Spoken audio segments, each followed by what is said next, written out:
Oke guys, ini dia tempat buat mikat burung nanti ya. Ini kita lagi lihat-lihat spotnya nih. Kayaknya emang sih setiap hari di sini kayaknya banyak juga gitu burungnya. Lihat, masih hutan banget ini. Tuh, banyak ini burung kayak kipasan, perenjak atas, perenjak bawah. Pleci juga kemarin ada juga sih segerombolan tuh kacamata pleci. Ya nanti kita bakal pikatin di sini ya, cuman nggak sekarang sih. Sekarang kita lihat-lihat aja dulu spotnya, situasinya kayak gimana. Lihat aja ya.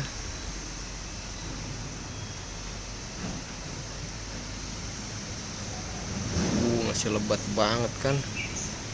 Lihat, guys, mantap ini. Semoga pikat besok jadi sensasi yang sangat menegangkan ini. Wah, lihat itu ada kipasan tuh. Tuh. Kelihatan nggak? Wah, kurang jelas ya kameranya kayaknya. Iya sih emang.